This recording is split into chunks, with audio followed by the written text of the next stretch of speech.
So இந்த 13,00,000 கோடின்னு அவங்க சொல்கிறதுல ஒரு 5-6 லட்சம் கோடி கடன் வந்து இந்த 2 விழாக்கால இருந்தான், டிரான்ஸ்போர்ட்டும் எலக்ட்ரிசிட்டியும். இதை சரி பண்ணாமல் நீங்கள் வந்து தமிழ்நாடு நிதிநிலையை சரியே பண்ண முடியாது. தாவேக அரசாங்கம் நாங்கள் எடுத்திருக்கோம், கட்டாயமா சரி பண்ணுவோம். ஆனா ஸ்டேட் பை ஸ்டேட் 13 லட்சம் கோடி நாளைக்கே வந்து இல்லாம ஆயிடுமா? இல்ல. ஆனால் சோஷியல் வெல்ஃபேர் ஸ்கீம்ஸையும் கண்டினியூ பண்ணிக்கிட்டு பேரலா வந்து டிரான்ஸ்பரன்சி, ரெஸ்பான்சிபிலிட்டி, ரீஸ்ட்ரக்சரிங்கை வந்து மைக்ரோ லெவல்ல டிபார்ட்மெண்ட் வைஸ் பண்ணி வருவாய் ஏற்றக்கூடிய விஷயத்தை செஞ்சால் கட்டாயமா முடியுங்கிறத நீங்க புரிஞ்சு. இதை வந்து 5 வருஷத்துல சால்வ் பண்ணக்கூடிய ப்ராப்ளம் இல்லை. தமிழ்நாட்டில் ஒரு குடும்பம் 50,000 ரூபாய்க்கு கீழே சம்பாதிக்கிறவங்களுக்கு தான் ரேஷன். அந்த டாப் லெவல் ரேஷனை சக்கரை கூட கொடுக்குறாங்க. ரேஷன் கார்டை ஒயிட் ரேஷன் கார்டாக மாற்றுங்க. எல்லாத்தையும் இலவசமாக கொடுக்கறதுக்கு அரசாங்கத்தில் என்ன நோட்டு மிஷினாக வச்சிருக்கு?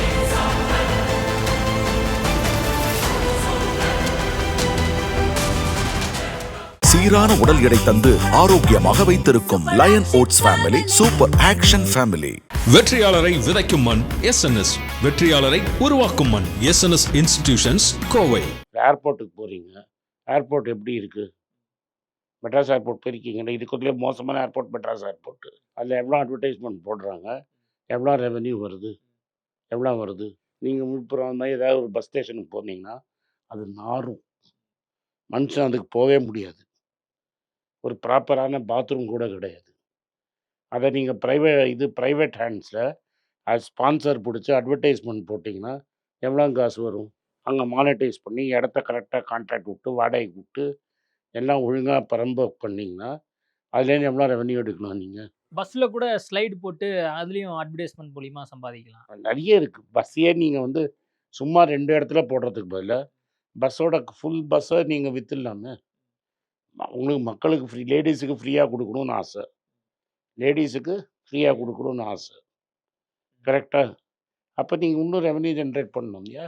அண்ட் டெண்டர் விடு. நீங்கள் ஏன் கார்மெண்ட் நடத்தணும்னு அவசியம் இருக்குது? இந்த டிக்கெட்டில் டெண்டர் விடுங்க. இந்த ரேட்டில் இப்போ திருச்சியில் நான் போயிருக்கிறேன், அந்த காலத்தில் அலுமினியம் மாதிரி இருக்கிற பஸ்ஸில் ஓடும். பக்கத்து செக்டரில் ப்ரைவேட் செக்டர்லேயும் ஓடும். கொஞ்சம் டிக்கெட் அதே கார்மெண்ட் சொல்கிற டிக்கெட்டில் தான் ரேட்டு ஓடும் அந்த பஸ்ஸில்.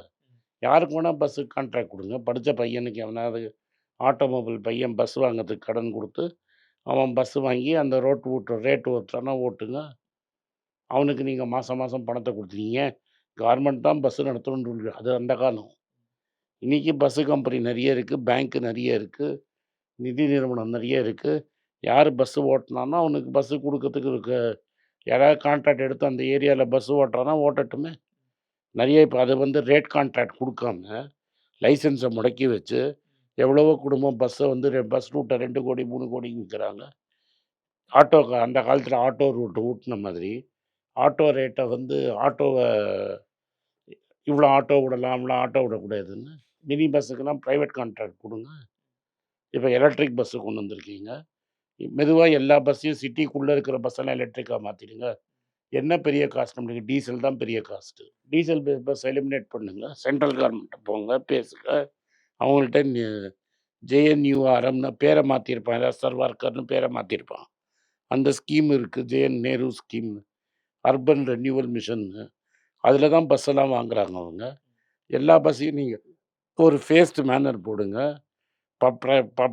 அந்த பஸ்ஸோட முன்னாடியே அந்த இதை டெண்டரில் பஸ் எடுக்கிறதுக்கு எடுத்தோடனே அந்த கம்பெனிகிட்ட 5 வருஷத்துக்கு அட்வான்ஸாக வாங்குங்க அட்வர்டைஸ்மெண்ட்டு. இப்போ டிவி ரைட்ஸை 10 வருஷத்துக்கு முன்னாடி ஐபிஎல் ரைட்ஸை 10 வருஷம் விற்கிற மாதிரி அந்த பஸ்ஸோட 5 வருஷம் ரைட்ஸை விற்றுருங்க முன்னாடியே. அல்டர்னேட்டிவாக இந்த அரசாங்கம் வந்து கவனத்தில் கொள்ளணும் அப்படிங்கிற நான் சொல்கிறேன், உங்களுக்கு வழி இருக்கான்னா வழி இருக்குது.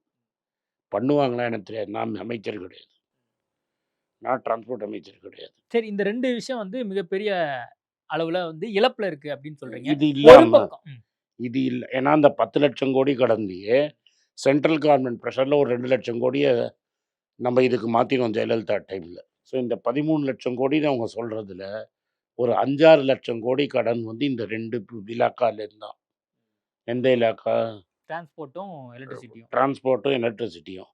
இதை சரி பண்ணாமல் நீங்கள் வந்து தமிழ்நாடு நிதிநிலையை சரியே பண்ண முடியாது. இது யாருமே பேசுறது கிடையாது. இது எந்த அரசாங்கம் இருக்கட்டும். என்ன நாளைக்கு உட்காத்தி வச்சேன் நானும், ஏன்னா அடுத்த நாளே தூக்கி வெளில போட்டுருவீங்க. ஏன்னா இதுக்கு காசு கட்டுமானோம். எதர் காசு கட்டு, இல்லை கவர்மெண்ட் வரி பணத்துலேருந்து கொடு. கார்மெண்ட்டில் வரி பணம் கொடுக்கறதுக்கு இல்லை. ரூ. 100 கலெக்ட் ஆச்சுன்னா ஆல்ரெடி 75 ரூபா மேல வட்டி, பென்ஷன், சம்பளத்துக்கே முக்கால்வாசி காசு போயிடும். ஸோ இதெல்லாம் பண்ணுறதுக்கு அவன்கிட்ட காசு கிடையாது. இதெல்லாம் பண்ணுறதுக்கு. ஸோ இதுக்கு என்ன ஆல்டர்னேட்? ஃபஸ்ட்டு இதுதான் பெரிய ப்ராப்ளம். எது? டிரான்ஸ்போர்ட்டும் எலக்ட்ரிசிட்டி. அண்ட் இதை வந்து 5 வருஷத்தில் சால்வ் பண்ணக்கூடிய ப்ராப்ளம் இல்லை. இப்போ 28% இருக்குது. நீங்கள் இன்றைக்கி வேலை செய்ய ஆரம்பிச்சிங்கன்னா 15 வருஷத்தில் அது 15% கொண்டு வரலாம். தட் இஸ் கடன் குறையாது, ஜிடிபி கூடும். இப்போ நம்ம ஜிடிபி 11 வருஷத்தில் க்ரோ ஆகிட்டுருக்கு. அப்போனா 7 வருஷத்தில் டபுள் ஆகும். அப்போ 20 வருஷத்தில் 4 மடங்கு ஆகிடும். 11% க்ரோத் இருக்கிறதுனால 20 வருஷத்தில் 4 மடங்காக ஜிடிபி க்ரோ ஆகிடும். அப்போ நம்ம கடன் வாங்குறத கம்மி பண்ணிவிட்டு இதே லெவலில் வச்சுருந்தோம்னா அது 14% ஆகிடும். தேர்தல் வாக்குறுதின்னு சொல்லி சில திட்டங்களை வந்து இந்த அரசாங்கம் வந்து கொடுத்துருக்காங்க. ஆல்ரெடி இவ்வளோ கடன் இருக்கு, இப்போ இதெல்லாம் பண்ணுவாங்களா அப்படிங்கிற ஒரு கேள்வியும் சந்தேகத்தையும் மக்களும் எதிர்க்கட்சிகளும் பேசுவாங்கல்ல. பண்ண போகிறாரா இல்லையான்னு அவர் தான் பதில் சொல்லணும்.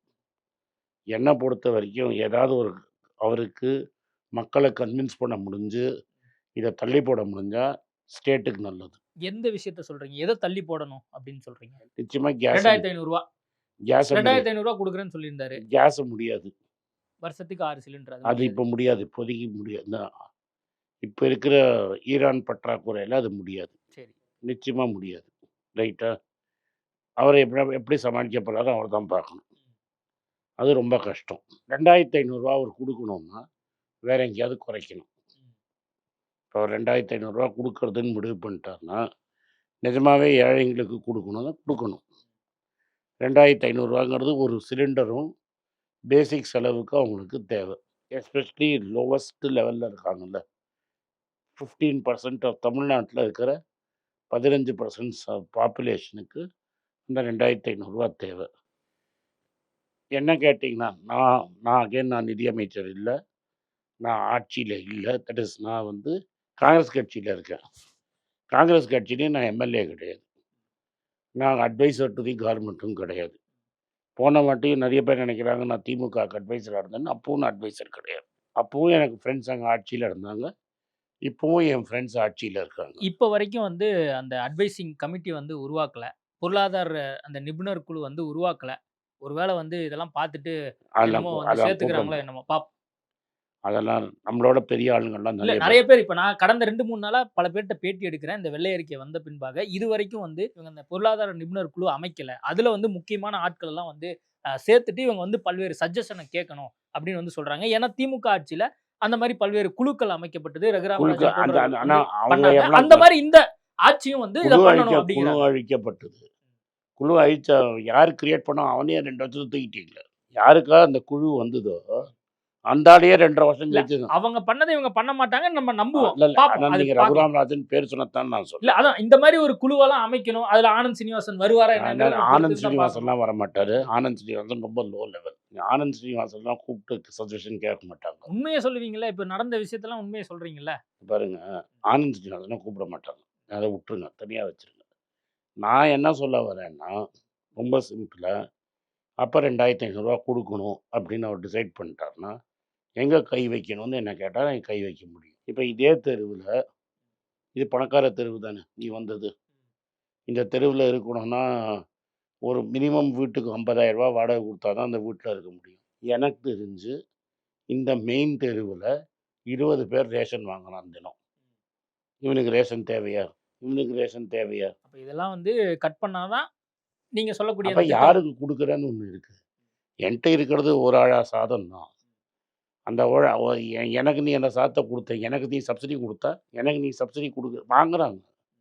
1 லட்ச ரூபா கவர்மெண்ட் பென்ஷன்ஸ் வாங்குறவன்லாம் ரேஷனில் போய் நின்று வாங்குறவனும் நான் காட்டுறேன் உனக்கு. நான் என்ன சொல்கிறேன், முதல்ல அவங்கள பசங்க அமெரிக்காவில் இருப்பான், இங்கே ரேஷன் வாங்கிட்டு இருப்பான், நான் அவனை கூட்டின்னு போய் காட்டுறேன்.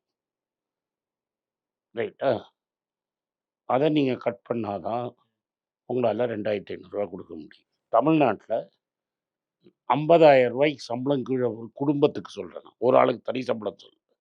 ஒரு குடும்பம் 50,000 ரூபாய்க்கு கீழே சம்பாதிக்கிறவங்களுக்கு தான் ரேஷன் தேவை. அந்த டாப் லெவல் ரேஷனை சக்கரை கூட கொடுக்காதீங்க, ரேஷன் கார்டை ஒயிட் ரேஷன் கார்டாக மாற்றுங்க கம்பல்சரி.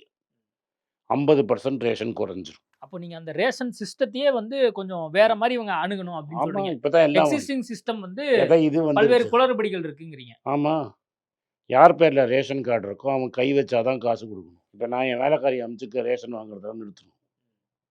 நான் என்ன என் வேலைக்காரி அமுச்சு அவளுக்கு ரேஷன் கொடுக்குறது? நான் என்ன முதல்ல நான் கொடுக்குறேன்? கொடுக்கறது அரசாங்கம். இப்போ ஆதார் கார்டு வந்துருச்சு. ஆதாரில் ஓடிபி போட்டு ஐடென்டிஃபை பண்ணுறதுக்கு 2 நிமிஷம். ரேஷன் கார்டில் அப்படி கை வை, நீ போய் நில்லு, நீ கை வை, நீ காசு வாங்க. அங்கே தானே பில்ஃபரேஜ் இருக்குது, அங்கே தானே குறையுது. இல்ல இதுக்கு தனி சிஸ்டத்தையே உருவாக்குற மாதிரி நீங்க சொல்றீங்களா? அதெல்லாம் அப்படியே இந்த 5 வருஷத்துல பண்ணிட முடியுமா? நான் தனி உடனே சிஸ்டமே ஆதார் இருக்குப்பா. ஆல்ரெடி பண்ணிட்டு இருக்காங்கன்னு நினைக்கிறேன். ரேஷன்ல யார் யாரெல்லாம் வந்து பேர் இருக்கோ அவங்க எல்லாம் வந்து அந்த இருங்க, சிஸ்டம் பயோமெட்ரிக் பண்ணணும்னு சொல்லி ஆல்ரெடி இருக்கு. ஆனால் பண்ணவே ஃபஸ்ட்டு பணக்காரனெல்லாம் தூக்கிடு. பணக்காரங்களுக்கு ரேஷன் கார்டே வேணாம். பண்ணாங்க. எதுக்கு கடையில போய் வாங்கிக்கோங்க. ஆமாம், டிமார்ட்லயோ அல்லது பெரிய கடையில டிமார்ட்டில் போய் வாங்கிக்கோ, எங்கே வேணால் வாங்கிக்கோ, ஸ்விக்கியில் வாங்கிக்கோ, இன்ஸ்டாமார்ட்டில் வாங்கிக்கோ. அவனுக்கு எதுக்கு, எனக்கு எதுக்கு ரேஷன்? நான் ரேஷன் கார்டு ஜெயலலிதா காலத்தில் ஃபஸ்ட்டு வெள்ளை அறிக்கை வந்த ஆனர்ஸ் கார்டுன்னு ஒன்று சொன்னாங்களே, அப்போயே நான் வெள்ளை அறிக்கை ஆக்கிட்டேன். ஆனால் என் சொந்தக்காரனே நிறைய பேர் ஒன்று வச்சுருக்கான் ஒயிட் கார்டு இருந்து. நான் சொல்கிறேன் ஒயிட் கார்டு கார்மெண்ட் சர்வெண்ட்டுக்கு ஒயிட் கார்டு அது ஃபஸ்ட்டு. கார்மெண்ட்டில் வேலை செஞ்சு யாருக்கெல்லாம் நீ 30,000 ரூபாய்க்கு மேலே சம்பளம் கொடுக்குறியோ அவனுக்கு ஒயிட் கார்டு ஆக்கு. ரொம்ப ஸ்ட்ரிக்டா சொல்றீங்களே சார். உனக்கு பணம் வேணும்னு நீ கேட்ட உனக்கு பணம் நிர்வாகம் சரியாகணும்னா இதுதான் வழி. இல்ல நாங்க தாவே காட்சி வந்தா பணம் எல்லாம் கொடுத்துருவாங்கன்னு நாங்க நினைச்சுக்கிட்டு இருந்தோம். நீங்க பாருங்க, இவ்வளவு ஸ்ட்ரிக்டா நான் பேசுனீங்க. யாருக்கு கொடுக்கணும்னு சொல்கிறேன், யாருக்கு தேவையோ அவனுக்கு கொடு. நாங்க எல்லாத்துக்கும் கொடுப்பாரு, அதான். நாங்கெல்லாம் கஷ்டப்படுறோம். அப்போ யார் பண்ணோம்? அப்போ யாரு கொடு? அப்போ நான் என்ன சொல்கிறேன், அரசாங்கமே பண்ணோம். வரியே கட்டாமல், யார்கிட்டையும் வரியே கலெக்ஷன் பார்க்காம, யாரே வரியும் கலெக்ட் பண்ணக்கூடாது, எல்லாத்தையும் இலவசமாக கொடுக்கறதுக்கு அரசாங்கத்தில் என்ன நோட்டு மிஷினாக வச்சுருக்கான்? சென்ட்ரல் திமுக கவர்மெண்ட் கவர்மெண்டே நல்ல கவர்மெண்ட் சொல்லிட்டு போயிருப்போம். சொல்லுங்க. ம். இங்கே என்ன இப்போ ஆல்ரெடி எல்லா பில்டரும் என்ன சொல்கிறான், பல பெரிய பில்டர் எனக்கு கான்டாக்ட் இருக்கு. பல பில்டர் என்ன சொல்கிறான்னா, சிஎம்டிஏல கரப்ஷன் ஒழிஞ்சுது. பவர் கான்ட்ராக்ட் பண்ணுறவனா என்ன சொல்கிறான், இனிமேல் நாங்கள் லஞ்சம் கொடுக்க வேண்டாம். சரி, இதெல்லாம் வச்சு இந்த அரசாங்கத்தை சரி செஞ்சிட முடியாதா? எங்கள்கிட்ட வந்து தான் அந்த 2,500 ரூபாய் கொடுக்க முடியாது, உங்களுக்கு அல்லது இதெல்லாம் 2,500 கரெக்ட் பண்ணி தான் வந்து இதெல்லாம் சரி செய்ய முடியும். உங்களுக்கு 2,500 ரூபா கொடுக்கலாம், நான் யாரும் முடியாதுன்னு ஏழைங்களுக்கு கொடுன்னு தானே சொல்கிறேன். இல்ல ரேஷன் நீங்க சிஸ்டத்தெல்லாம் ஒரு ஆமா, ஆர்கனைஸ் யாருக்கு சொல்கிறேன், நான் உடனே நாளைக்கே பண்ணிடலாம். இல்ல நீங்க இங்க இருந்த லீக்கேஜ் எல்லாம் சரி பண்ணிட்டீங்கன்னா Leakage. ஆட்டோமேட்டிக்கா கொடுத்துட்டு போயிடலாம்ல. அதான் கொடுக்கலாம்னு சொல்கிறேன். நான் அவருக்கு கொடுக்கணும், நான் என்ன சொன்னேன், கொடுக்கணும்னு நினச்சாருன்னா கொடுக்க முடியும். இப்போ இருக்கிற நீராக்கு வரல அந்த 6 சிலிண்டரை கொடுக்கறது கஷ்டம். 2,500 ரூபா டெஃபினட்டாக முடியும், இதை டைட் பண்ணாருன்னா. இப்போ பட்ஜெட் வேற வரப்போகுது. ஆல்ரெடி நம்ம அந்த ஒயிட் பேப்பரை பத்தி பேசணும். ஆல்ரெடி இவங்க தேர்தல் வாக்குறுதி என்னென்ன கொடுத்துருக்காங்க இன்னொன்று, பேசணும். பட்ஜெட் டேக்ஸ் லீக்கேஜ் நிறைய இருக்குது. இவங்க கலெக்ட் பண்ணக்கூடிய வரியை சரியாக கலெக்ட், பெரிய லெவல் கரப்ஷன்னு இந்த ரெஜிஸ்டர் எஸ்ஆர்ஓ ஆஃபீஸில் தான் நடக்குது. அதுதான் 3 பெரிய டேக்ஸ் வரி தான். ஒன்று ஸ்டேட் ஜிஎஸ்டி டைரெக்டாக கலெக்ட் பண்ணுறது, ஒன்று பெட்ரோல் டீசலு, இன்னொன்று எஸ்ஆர்ஓ, 4வது டாஸ்மாக். இது 4 தான் மெயினாக உங்களுக்கு வரி. அப்புறம் இந்த ஆட்டோ டேக்ஸு கொஞ்சம் வரும், ரைட்டா? ஸோ நீங்கள் லீக்கேஜ்னால் நீங்கள் வந்து ரியல் எஸ்டேட்டில் எஸ்ஆர்ஓ ஆஃபீஸில் தான் கை வைக்கணும். உங்களுக்கு டாஸ்மாக் குறையணும் அப்படின்னா 2 இடத்துல பப்ளிக் டிஸ்ட்ரிபியூஷன்லையும், பப்ளிக் டிஸ்ட்ரிபியூஷனை யாருக்கு தேவையோ அவனுக்கு 20 கிலோக்கு பதிலாக 40 கிலோ கொடு. யாருக்கு தேவையோ அவனுக்கு 20க்கு பதிலாக 40 கிலோ கொடு, 5 கிலோக்கு பதிலாக 10. சக்கரை கொடுக்காத எல்லாருக்கும் டயபிட்டிஸ் வந்துடும். நம்ம ஊரில் டயபிட்டிஸ் கேபிட்டல் ஆகிட்டோம் நம்ம. பட் மற்ற எல்லாமே இன்க்ரீஸ் பண்ணுங்க, எண்ணெய் இன்க்ரீஸ் பண்ணுங்க, பருப்பு இன்க்ரீஸ் பண்ணுங்க, அரிசி இன்க்ரீஸ் பண்ணுங்க, கொஞ்சம் கோதுமை கொடுங்க, யாருக்கு தேவையோ கொடுங்க. இன்னொன்று, நீங்கள் ட்ரிவாண்ட்ரம் பக்கம் போனீங்கன்னா நம்ம ஊரில் அந்த ஊரில் ஒரு கம்பல்சரி உண்டு, நீ வேஷ்டி கட்டினா தான் கோயிலுக்குள்ளே போக முடியும், ரைட்டாக? நம்ம ஆளுங்க வேஷ்டி இல்லாமல் போவாங்க. அங்கே வெள்ளை 100 ரூபாய்க்கு ஒரு வேஷ்டி கொடுப்பான், அது இந்த ஊர் இலவச வேஷ்டி. எந்த ஊரில்? தமிழ்நாட்டில். அதை லீக்கேஜை கட் பண்ண சொல்லுங்கள். இந்த இலவச வேஷ்டிக்கு பதிலாக நீயே காசை கொடுத்துரு. இது இலவச புடவைக்கு இலவச வேஷ்டிக்கு 500 ரூபா ட்ரான்ஸ்ஃபர் பண்ணிடு, அவ்வளோதான் என்னால் முடியும். இல்ல பொங்கலுக்கு தீபாவளிக்குலாம் கொடுக்குறாங்களே அதெல்லாம் அதுதான் கொடுக்கலாமா? 500 ரூபா எக்ஸ்ட்ரா கொடுத்துருக்குறேன். எதுக்கு வேஷ்டி கான்ட்ராக்ட் போட்டு வேஷ்டியை கொண்டு வந்து அது கொண்டு போய் குருவாயூர் கோயில்லையும் அனந்த பத்மநாபசாமி கோவில் வாசல்லையும் போனோம். இதெல்லாம் இன்னும் சென்டிமெண்ட்டாக இத்தனை வருஷம் இவங்க கனெக்ட் பண்ணி அதெல்லாம் வச்சிருக்காங்கல்ல. அதெல்லாம் கரப்ஷன். நீங்கள் கேட்டிங்கன்னா கரப்ஷன்லாம் எங்கே இருக்குது, லீக்கேஜ் எங்கே இருக்குன்னா இங்கெல்லாம் இருக்குது. இதை நீங்கள் சரி பண்ணீங்கன்னா என் விஜய் 2500 இதெல்லாம் வந்து பார்ப்பாரு, கண்டிப்பா சரி பண்றாருன்னு விஜய் எல்லாம் பார்ப்போம். பார்த்தா நீ விஜய் பார்ப்பாரா, டிவி கேட்குறாங்க பார்க்குறாங்களான்னு எனக்கு கண்டிப்பா பார்ப்பாங்க சார். இப்போ பட்ஜெட் வேற வரப்போகுது. இப்போ ஆல்ரெடி இவ்வளோ கடன், இவ்வளோ பிரச்சனை, எப்படி சார் பட்ஜெட்டை போடுறது? பட்ஜெட் இதை தான் சொல்கிறேன். இதெல்லாம் பட்ஜெட்டில் தான் வரணும். இல்ல இதெல்லாம் வந்து ஆல்ரெடி அறிவிப்பெல்லாம் ஒரு பக்கம் வரணும்னு சொல்லிட்டு இருக்காங்க. பல்வேறு திட்டங்கள் வந்து இம்ப்ளிமெண்ட் பண்ணணும்னு அவர் எனக்கு எதிர்பார்த்துட்டு அவரே ஃபர்ஸ்ட் டேயே சொல்லிட்டாரு எனக்கு அவகாசம் கொடுங்கன்ட்டு. மேபி அடுத்த வருஷம் பண்ணுவாரா இருக்கும். இந்த பட்ஜெட்ல அப்ப என்ன எதிர்பார்க்கலாம் இந்த அது தெரியாது. அரசாங்கத்துக்கு? அது எனக்கு தெரியாது. ஏன்னா இப்ப நீங்க சொன்ன மாதிரி லீக்கேஜ் எல்லாம் கட் பண்ணிட்டு இருக்காங்க. ஊழல் வந்து கொஞ்சம் லீக்கேஜ் கொஞ்சமா கட் பண்ணுறாங்கன்னு சொல்ல சிஎம்டிஏ லெவல்லையும் எலக்ட்ரிசிட்டி போர்ட் ஸ்டேட் லெவல்லையும் கான்ட்ராக்டர்ஸ்ட கமிஷன் வாங்குறத அதான் நிறுத்திட்டாங்க. இதெல்லாம் வந்து கரெக்ட் பண்றாங்கன்னு நீங்க சொல்றீங்க. இந்த பட்ஜெட் இந்த அரசாங்கத்திலேருந்து நம்ம என்ன எதிர்பார்க்கலாம்? அது நீங்க அவங்க தான் பண்ணணும். நான் திரும்பி இல்ல நான் நான் கேக்குறது, நீங்க இத்தனை வருஷமா தமிழ்நாட்டோட பட்ஜெட்டை பார்த்திருக்கீங்க. திமுக, அதிமுக, இதுக்கு முன்னாடி 50 இருந்த எல்லாம் வருஷத்துக்கு பட்ஜெட் நான் ஒரு மாதிரி பார்த்திருக்கீங்க. பார்த்துட்டேன். இப்போ புது அரசாங்கம் வந்து நான் புது அரசாங்கம் இப்போ நான் சொன்னதெல்லாம் பண்ணுவாங்கன்னு தான் நினைப்பேன். நான் நிதி அமைச்சராக இருந்தால் என்னோட சீஃப் மினிஸ்டரை கன்வின்ஸ் பண்ணி இந்த டைரக்ஷனில் புஷ் பண்ணுவேன். நீங்கள் எடுத்து பார்த்தீங்கன்னா டாஸ்மாகில் 10 ரூபாய் வாங்க வேணாம்னு எங்கேயுமே சிஎன்ஏஜியும் சொல்லலை, கண்ட்ரோல் ஆடிட்டர் ஜெனரல் ஆஃப் இந்தியாவும் சொல்லலை. இது முக்கியமான பாயிண்ட். 10 ரூபா வாங்கினது, 10 ரூபா வாங்குறது யார் பாக்கெட்டுக்கு போச்சுன்றது தான் கொஸ்டின்.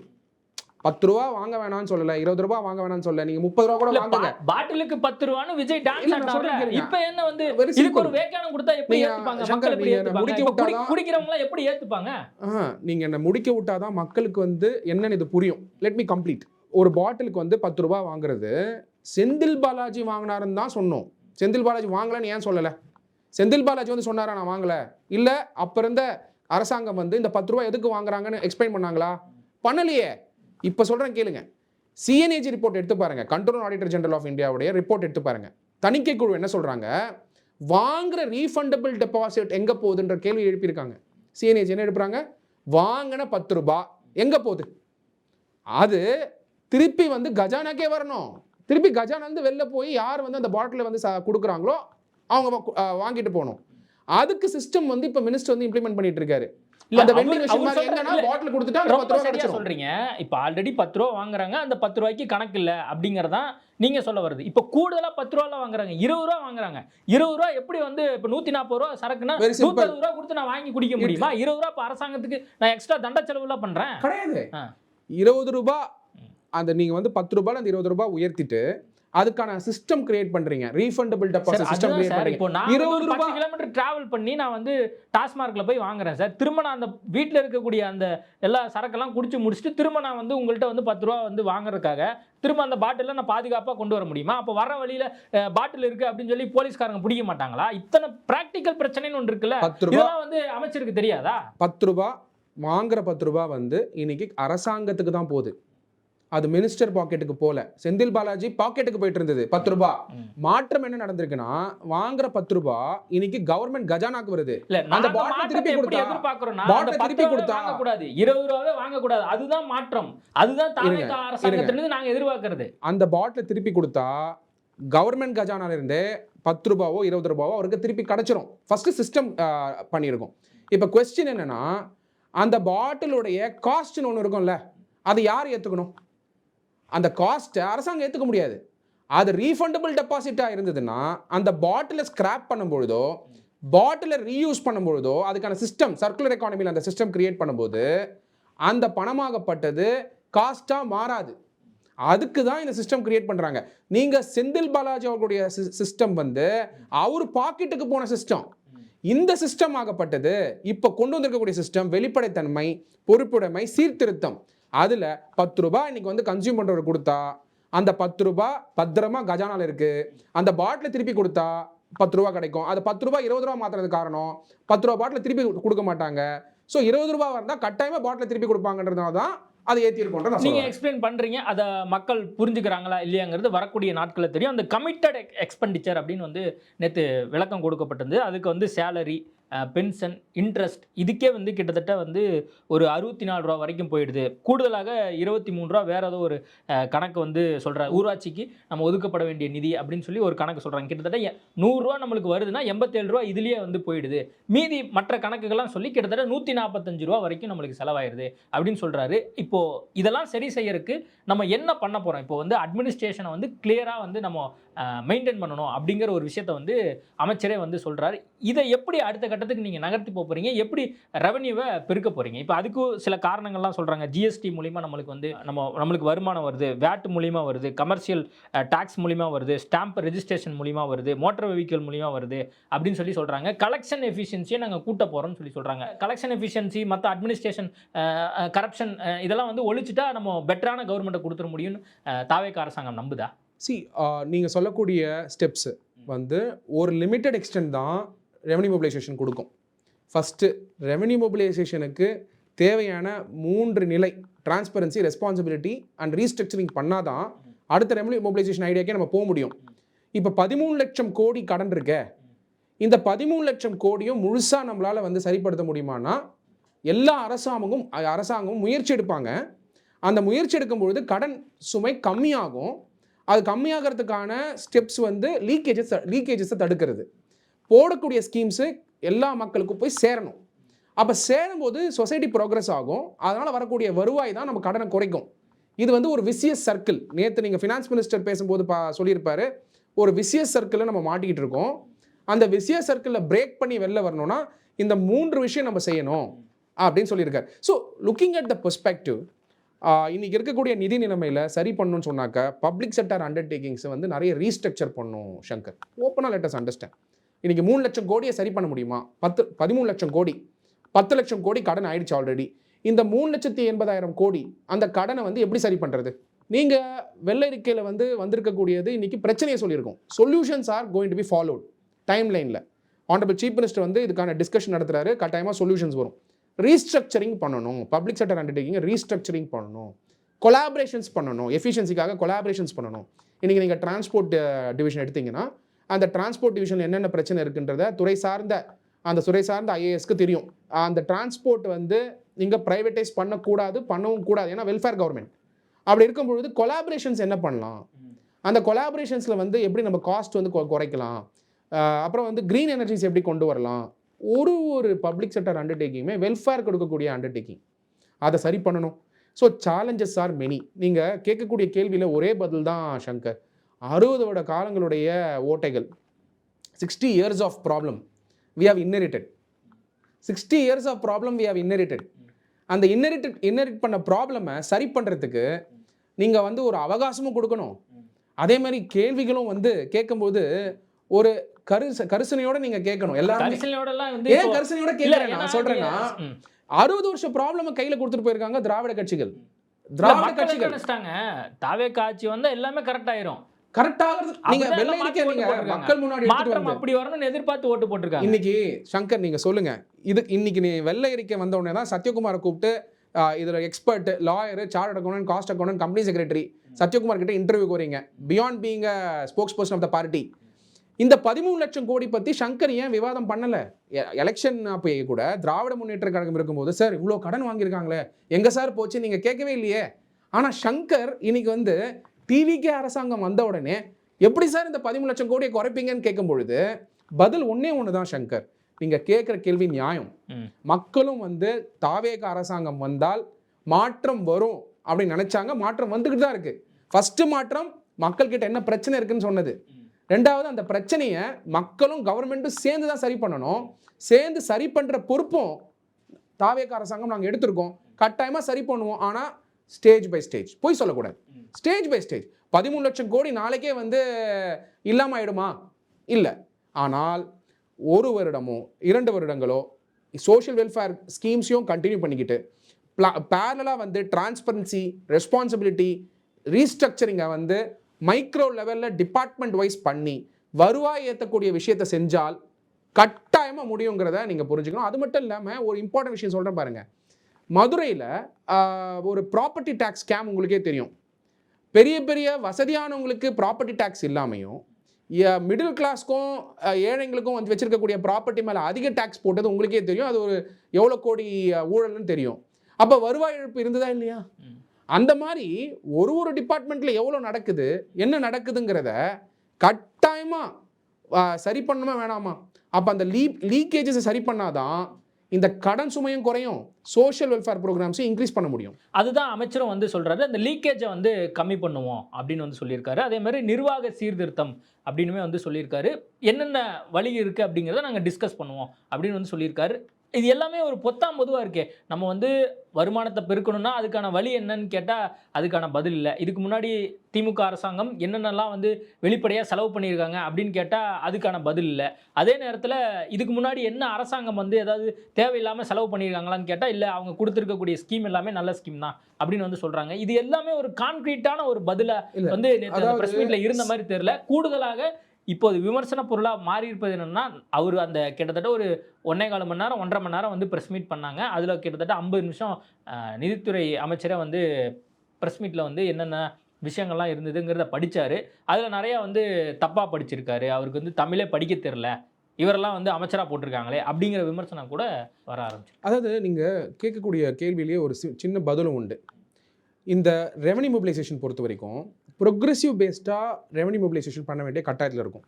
நல்லா புரிஞ்சுக்கோங்க, honourable chief minister of Tamil Nadu Thalapathy Vijay அவர்கள் எல்லா ஸ்கீமும் தொடரணும்னு நினைக்கிறாரு. அம்மா உணவு எடுத்துக்கோங்க, தொடரணும்னு நினைக்கிறாரு. பேக்ஸ் கொடுக்கறத வச்சுக்கோங்க, தொடரணும்னு நினைக்கிறாரு. ப்ளஸ் எங்களோட ஸ்கீம்ஸ் டிவிக்கே நாங்கள் அனௌன்ஸ் பண்ண போல் ப்ராமிசஸையும் கொடுக்கணும்னு நினைக்கிறாரு. இது வந்து நீங்கள் புரிஞ்சுக்கிறது என்னென்னா, அந்த ஸ்கீமே தவறுன்னு நாங்கள் என்றைக்குமே சொல்லலை. அந்த ஸ்கீம் போய் சேர்ந்துதான் தான் நான் கேட்டுட்ருக்கோம். நல்லா புரிஞ்சுக்கோங்க, நீங்கள் எல்லா காணொலியிலையும் நீங்கள் எடுத்து பாருங்கள். அனௌன்ஸ் பண்ணுறீங்க ஸ்கீமு, மகளிர் உரிமை தொகை எல்லா உமனுக்கும் போய் சேர்ந்துதா? அதே மாதிரி ஒரு ஸ்கீம் அனௌன்ஸ் பண்ணுறீங்க, ஒரு சைக்கிள் வந்து ஸ்டூடெண்ட் கொடுக்கணும்னு நினைக்கிறீங்க, எல்லாருக்கும் போய் சேர்ந்துதா? பிரேக்ஃபாஸ்ட் ஸ்கீம் அனௌன்ஸ் பண்ணுறீங்க குழந்தைங்களுக்கு, அந்த பிரேக்ஃபாஸ்ட் குவாலிட்டியாக இருக்கா? முட்டை கொடுக்கணும்னு சொல்கிறீங்க, அந்த முட்டை வந்து சைஸ் சின்னதாக இருக்கா பெருசாக இருக்கா அப்படின்றது கேள்வி வருதா இல்லையா? Welfare is per se the idea of every government. ஆனால் அந்த வெல்ஃபேரா இல்லைன்றது தான், அதை கரெக்டாக கொண்டு போய் சேர்க்கணுங்கிறது தான் தாவேக அரசாங்கம் எப்பயுமே சொல்லிட்டு இருக்கும். சீரான உடல் எடை தந்து ஆரோக்கியமாக வைத்திருக்கும் Lion oats family super action family. வெற்றியாளரை விதைக்கும் மண் எஸ்என்எஸ், வெற்றியாளரை உருவாக்கும் மண் எஸ்என்எஸ் இன்ஸ்டிடியூஷன்ஸ், கோவை.